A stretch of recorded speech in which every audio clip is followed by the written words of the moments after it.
Hey there, Heather Boyd Wire here. I do wire art and jewelry making videos every week on my channel, and this week we're going to be making a very cool mermaid tail ring. Now this is done with a wire weaving technique. So I made two prototypes for this design. One was the full-on mermaid, which is quite complicated, but I might do a tutorial for that one a little later. And this week's tutorial is just going to be the mermaid tail. So what you're going to need for this project are your tools, a ring cone, a ruler, an 8mm bead, and some artistic copper wire, 20 gauge and 24 gauge. So to get started, we're going to take about a 10-inch piece of wire and then just bend it in the middle. So this is the 20 gauge wire. It's a little thicker and it just forms the base of the project. So this is going to be the mermaid tail. So we want to just form what would be the end of the tail.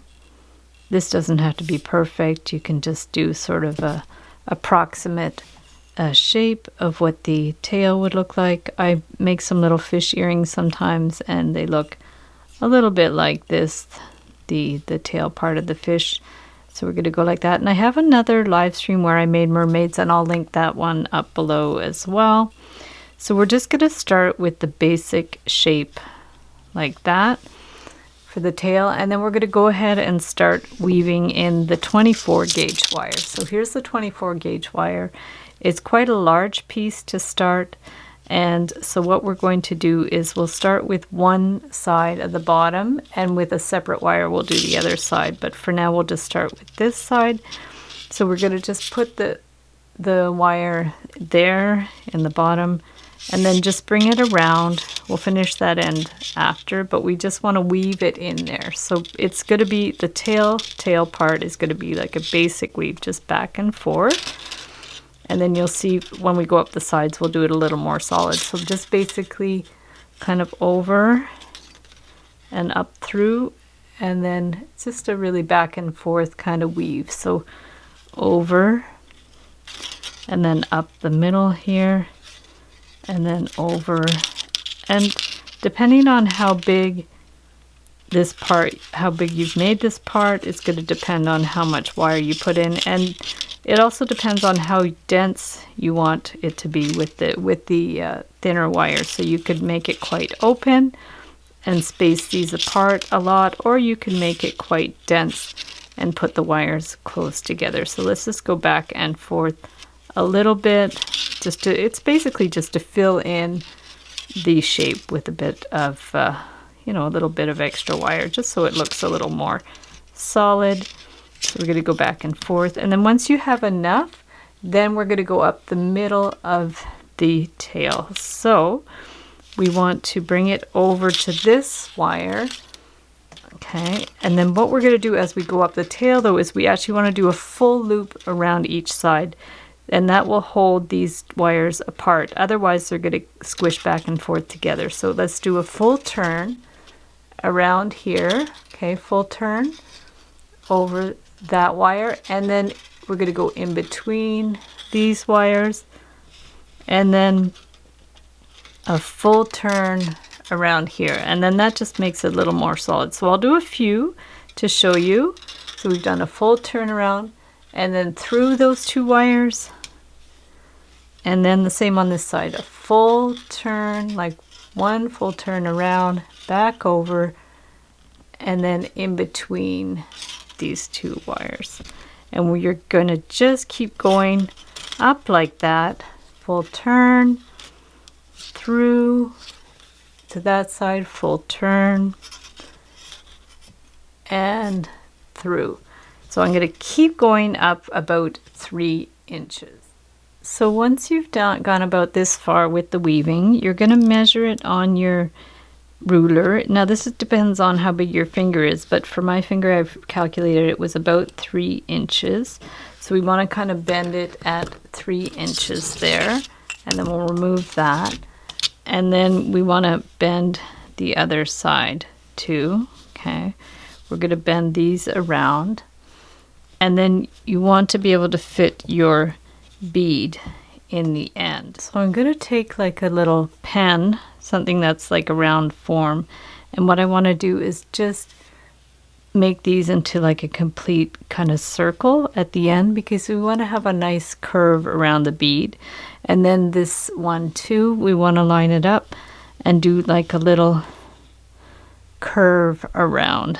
Okay, so then the bead is going to go in that little space there. And then to actually get that bead to sit in place, let's just take this and bend this one right up at a right angle.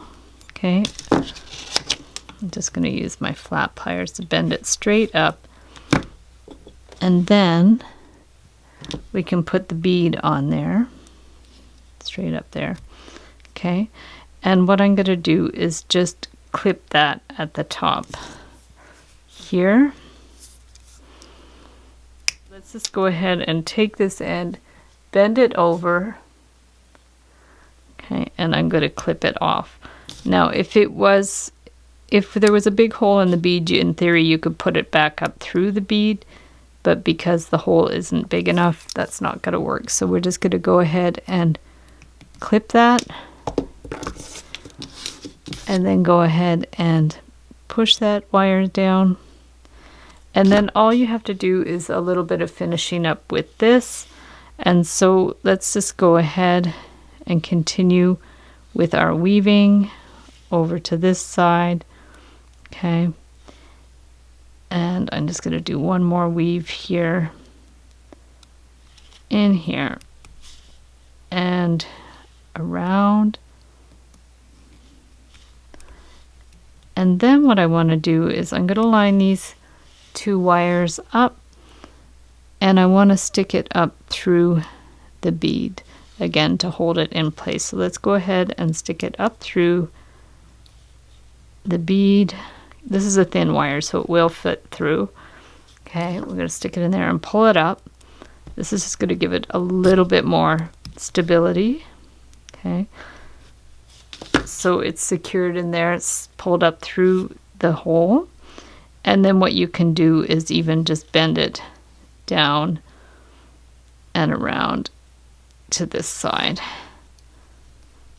It's just to give it a little bit more security, otherwise it might come out. So we're just going to pull like that, and then twist it around, cut the end, and then as always we need to push the pokey ends in. So there we have like the bead nicely put in the end there, and then all we have to do is finish. There's this little other side of the tail, so I want to go ahead and just push this wire back through one more time, pull it taut so we can just clip that one off. Okay, so that end's finished, and then we just have a little bit more here, so we can go ahead and bend it through. So we're going to bend it around the little fin, and then just in and out as many times as you want it to look. We're just going to finish it one more time in there, bring it back around here, clip the end.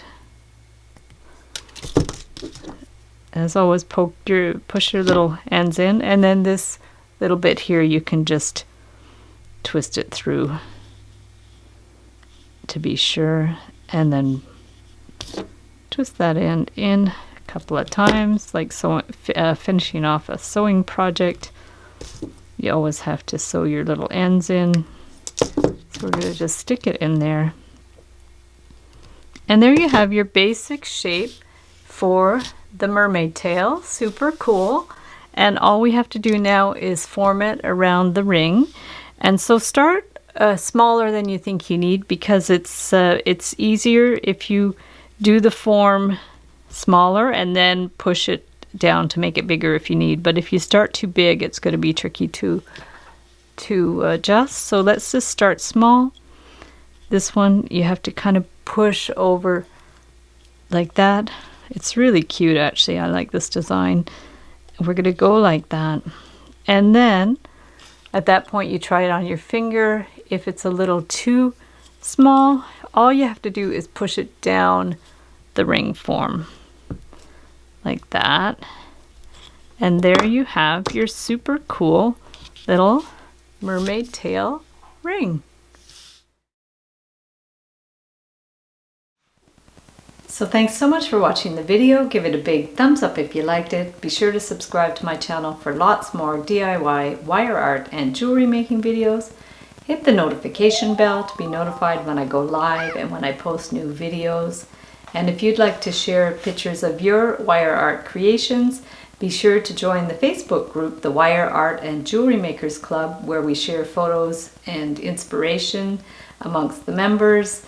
And if you don't have Facebook, no problem. You could send me photos to info@heatherboydwire.com and I can post them in the community section of the YouTube channel. And if you'd like to check out our wire art and jewelry on Etsy, I'll link up my Etsy shop below. We specialize in custom wire jewelry and wedding cake toppers. Also, if you want to learn some more specialized wire art techniques, I have a course available, an online course. I'll link it up below. And I have some cool projects, including how to flatten wire for bookmarks, how to make spiral beads for necklaces, and how to make funky trees. I have a different way of making trees with weaving the wires together. So thanks again for watching, and we'll see you the next time.